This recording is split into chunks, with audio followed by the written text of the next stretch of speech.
so for those that have just clicked this link and don't know what they're watching, who are you guys and what's your function? It's Dan the Sack and I'm Scroobius Pip. I'm an international porn star. I'm Scroobius Pip. I do talky stuff. I talk over music. What kind of music do you make? It's kind of electronic, hip-hoppy, spoken word. It's kind of I really think the whole kind of when people want you to put a genre on it now isn't necessary anymore, because literally if you're watching this online, you can open another window and go on YouTube and listen to exactly what we sound like within a minute. Which I reckon is a depends on wise the connection, choice. really. Yeah, it depends on the connection. If the connection's slow, then. If you're watching the video, I'd hope that you've got enough. But you could always and like stream you said, just trying to stream the video now. And with all the little silly boxes that people do put things in, yes. I know you do like your hip hop. Yep. And in terms of duos, like Scott La Rock, KRS-One, Pete Rock's CL Smooth, how do you guys work as a duo? Is it the same setup where you've got like a producer and then you just go over it? Pretty much. It's producer and vocalist. I mean, it's slightly different in that with some of those guys it'll be like a lot of the classics, it's a DJ and a vocalist rather than a producer. And Dan's very much, he can DJ obviously, but in what we do is not just DJing in the background. It's you know it's like a live production and on the records obviously studio production. Not scratcher. See, if I was a scratcher, I'd just do the scratches. Easy. But because I'm not. I can't. And between 3 albums that you've made, have you always worked together in the same room? Because I know some people saying stuff like we've never worked in the same room, not once have we. It's always been over. Again, it's weird that people would think you'd work like that, because the way Dan works, he doesn't open up his laptop and go, "There's a beat." It's ages of toiling over things. So again, there's not a lot of point in me just being there while he's trying every different drum sound and things like that. And the same with me, I don't freestyle. So So like massage my shoulders, or whatever, loose. Again, that's it though. I do the same. I'll sit there for ages crafting bits. There's no point in Dan sitting quietly in the corner while I'm writing away. So yeah, it makes more sense to go. What's the better word for boob than boob? There is no better. There's not, is there? Boob. Probably not. Any accent as well, it works. And between the 3 albums, how has the sound changed in terms of production from your side? It's definitely like less Tesco's, more Waitrose now. Oh. Yeah, it's come on. Eyebrow. It's come on. No, it's just weirdly this third album is closer to the first album in that it's quite aggressive and brittle and all that. But it's just that I've learned a more sensible way of delivering it and making it possible for Pip to be heard and accentuated instead of our first album's a fight sonically, whereas this is a fight that then we realise that we shouldn't be fighting each other, we should be fighting everyone else, and we turn around and there's zombies and we're like, oh no, the zombie, and so on. And then we start kissing. Yeah, right at the end. Right, not like sexy kissing, just like giving each other little pecks and telling each other how great our fighting skills are. Would you say the third album is more experimental? Weirdly, it probably sounds more experimental because it's not obvious or run-of-the-mill. Yet for me, it's probably less experimental because it's what I've been building up to. Everything else comes before. Because at the time of the first record, not in a weird way, but no one was making a music like that really. You know, that felt like it was doing something that no one else was really doing. So it feels like it's not as experimental just because so many more people now are pushing those kind of boundaries and mixing genres and things like that. Maybe people were making it, it's just there were a lot less labels willing to put it out. Yeah, sure. We lucked out that you have a big beard and a catchy tone and got in and then managed to make that last 7 years. And lyrically and the topics that you've covered over the 3 albums, has there been any changes or have you stepped into zones which you didn't think you were going to have to ask his ghostwriter. Yeah, or for me it's always just, there's never a set plan at the start, it's just what happens to inspire me to write something at the time. So I wouldn't say there's any conscious change of subjects, but also there's always a change of subjects because it'd be boring to write 3 albums about the same thing. So yeah. And from your first album, you've got the song Thou Shalt Always Kill. You've got the lyrics in there, which is Sex Pistols, just the band, Clash, just the band, Beatles, just the band. Is there any... I'd love it if you listed all of them then. Just go through the whole thing. Do you know what? I actually tried to remember a lot of them, and It's so good, I struggle. What went through my head is, how do you remember it? Yeah. But I was going to ask... He writes it down. Yeah, easy. Just a band. Yeah. Well, he has UV tattoos on his entire back body. And that spotlight is actually UV. Yeah. So he's just like... Yeah. Just a van. Crush, Run the Thread, the Cure, the Smiths, Nirvana, the Pixies. Is there any that isn't just a band? Because for me, there's a couple that you listed where I was like, that's not just a band. Yeah, but that's the point of it. It's not an insult. A lot of people think it's an insult. A lot of those bands are my favourite bands of all time, but they are just a bunch of blokes picking up instruments and having a go. I came up with that whole bit when I was thinking about Tom York at Christmas.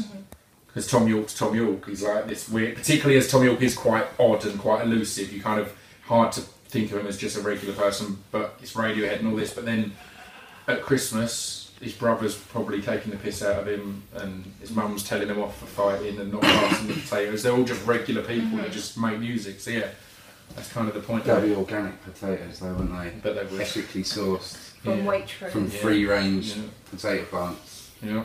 that are allowed to grow up and wear what they like. And rightfully anything. so. Yeah. And just to rewind this, where did you both start individually? I started at birth. I just came out of the womb fighting. Just like straight away. Boom. Oh, boom, I'm here. Come on, guys. Put some clothes on me and let's go. And then where did you go? Africa for a bit. And then came back and lived in a really bad town. And then stayed there forever. How did you start off in music then, DJ? I heard it once and went, that's good. And then went from there. Going there. I had a cousin who was a music producer and did loads of weirdly offensive adverts in Saudi Arabia because some of their product names are quite dodgy when translated. In over there it's fine, but when you translate it's like you can't say that. But yeah, so and I just listening to him and the music he liked and just got in that way, and I never actually wanted to do this as a job. I was happy before this. You were happy? I was happy at HMV, just knocking about. Oh, is that where you were? Yeah, drinking slightly too much and stealing records, buying records. But yeah. Did you have any other jobs? Going down Or the was boat. it always been in some sort of music? I worked in a gas factory. In a gas factory? Yeah, putting gas into gas bottles. That was good. That's when you were happy. I used to deliver flour. You did? Not flowers, flour. Flour. So just big bags of flour. Hello! Yeah, not like romantically, just generally to bakeries. Yeah. Well, I worked in a bakery. I was a confectioner. You guys have had a lot of jobs between you. Yeah. Car more? park attendant. I once had a job where I used to have to smash up computers. Genuinely, that was my job. And if it was computers and computers, because there's a place that recycled, and on the monitors you had to be all careful and use screwdrivers and decompress the screens and all that. But on printers, on my first day there, they're like, "Are you on printers today?" Like, they put me in this little caged area. I said, "Put the plastic in there and the metal in there." I was like, "Right." So what do I do? They go, "The best thing is to grab it by the cable and just smash it on the floor." So I just had goggles and gloves, and I was just spending my time smashing What was printers, the hourly rate? and then putting, I can't remember, but I would have done it for free, and then just putting the plastic in the plastic and the metal in the metal. Where? Sorry, can you get these croissants in? I want us to look like credible and stuff, and try to cut out the crisps. I want us to I look. thought the pear would have been credible. Yeah, we're middle class. We have a pair, There you go. but only one. Where did you start? I started off in little punk bands and stuff. Was in a covers band, which was fun. And then I got kind of sick of having to wait and rely on other people, so I started doing spoken word more because of that than anything else. Just the fact that I could do it off my own back and fail alone or succeed alone. And then but I've always, I was into music way before I was into spoken word, so I always wrote with kind of beats in mind and music in mind. And then as soon as I got a chance to work with Dan, it all kind of went from there. Was your family musical growing up? Or was Mine it isn't. something you discovered on your own? My uncle was in the music industry actually. He was a publisher. But yeah, my parents can't play any instruments or do anything. They've got in their vinyl collection is Bruce Willis singing Under the Boardwalk. It's a banger, man. He it's a really did good it record, so yeah. well, man. Yeah, I wouldn't say they were particularly musical, but yeah, I did. Yeah, I always figured I did have an uncle who worked at Trojan Records and stuff like that. What were you listening to growing up? For me, growing up, it was a lot of punk and hardcore and stuff like that, and then came hip hop, and then again, like we both worked in the same HMV. It was that thing of working in a record store where people kind of properly, kind of half knew each other, but. Being around people, because at that point HMV was all staffed by people who were really into their music, so the guy who ran the jazz section knew his jazz and so on and so forth, so it was then a really good atmosphere to get into jazz. Yeah, Ross. Yeah, I remember. It's a great atmosphere to get into jazz or to get into rock or to get into hip hop or anything else and have recommendations. You said you were in punk bands. Were there any that you liked? Like, how was that? Because it just did you think it was a phase or? No, I was just into punk. You still love your punk? Yeah, I still love my punk. Today, the bands I was in were never really got anywhere further than my garage or my mum's garage, of course. But yeah, it was always good fun. And then, what age did you leave school? I can't think what age you. Whatever you meant to leave school, whatever the age you meant to leave school, and then I went to college for 2 years, and then I did a year at uni and dropped out, and then I worked in HMV. Did you drop out to pursue music then? I dropped out because I didn't like getting in debt. I was getting in huge amounts. I was getting in huge amounts of debt, and I couldn't. In an arts-based course, I didn't feel I was earning the debt I was getting into, if you know what I mean. It felt like I was just enjoying myself and doing photography, but costing myself thousands of pounds. Yeah, I don't know. How long were you, say, from leaving school to when you like first started working together? How long was that gap? I guess I left uni. I finished uni. So what would I have been? 21. 7 years. Yeah, I was going to say I left uni. I'm an old man. In like 2001, I'm sure I started working at HMV in end of 2001 to 2002, and we started in 2006, really, didn't we? 2006, that's right. So good 5 years. 6 years. But that's kind of cool because it meant that we both knew a bit more. I was going to say, and as well, Dan had already been producing for a while at that point, and by that point I'd written my solo record, but again I'd only been doing it for a year or two, so yeah. But we definitely knew what we wanted by that point, instead of it being like, I want to be in a band. Yeah. You see a lot of younger bands. Yeah, well, a lot of younger bands who sound will change in between gigs, let alone albums. Yeah. So at least we knew where we were going. Yeah. It helped. Something which I forgot to ask about Thou Shalt Always Kill is that why is it so good? It's because we're genii. Hey, I didn't say that. Or us as geniuses or genii? I saw that De La Soul are going to be touring this year. Yeah. Yep. 25th anniversary. Yeah. 3 on the horizon. Playing with them at a festival, aren't we? In York. Doing one of the Yo One. And there was. I reckon YO1. Yo One. YO1. And there was a remix of the song Thou Shalt Always Kill. Yes. Did you ever work with them? Or we got to hang out with Poss, and we've done a few gigs with them, haven't we? We've done the Manchester one, a few festivals and that, bumped into them. So yeah, that was just crazy. In Hamburg. Yeah, it's really odd because I had to call them by their real names. I wouldn't have done it. Really awkward. I wouldn't have allowed it. I would have said yes. Was it what you thought it'd be? Yeah, they're dope people, man. It was great to get to know. As I said, the first time we met Poss properly, he'd done the vocal already, and we did some press with him, and it was just amazing to be sitting there with a Postanus from De La Soul just talking about why he was into it. And that kid who came up doing the interview, but he had brought like a Walkman to record it on, and the batteries died. Yeah, but it wasn't that they died. You could just see it physically getting slow. Did he know it? No, he knew it. It was just like every now and again he'd give it a little dig, and it would speed back up again. Like, that's gonna be a good interview. Well done, man. Have there been any more people like that you've gotten to work with, or that you're going to work with? Writing the whole album. Yeah, of it. That's it. We're both on our solo records. We both got to work with loads of people. And again, it's a weird one. I've never really had a list of I want to work with these people, because every collaboration that we've had has come quite naturally, and that's kind of that feels good. I like that. So yeah. And in terms of like your career, just taking you to bizarre places, what's the weirdest place that it's taken you? Oh man, and there was this one time we were like really strange, like trapped in a underground dressing room in Oxford. And wait, we're in Oxford right now. And there was this guy who looked a lot like a Viking, just sitting in the corner with an iPad, and I think he may be looking at pornography because he keeps smiling. But yeah, other than that, yeah, nothing crazy happens ever. Anything else? We've got to go to loads of, like, just crazy in the sense of being halfway up a mountain in Japan and thinking, or being on the way to a second night at a gig in New York and just thinking this is all because of the music we wrote in our bedrooms. And that was at the point it was only our first album out, so it was literally the music we've written in our bedrooms. It's like, so that's crazy. But yeah, we've done. I had one not too long Romania ago. was weird, wasn't it? That one in the castle in Romania, that courtyard. Bratislava, yeah, that was dope. I liked it. There was no mixing desk, but it was fun. Yeah.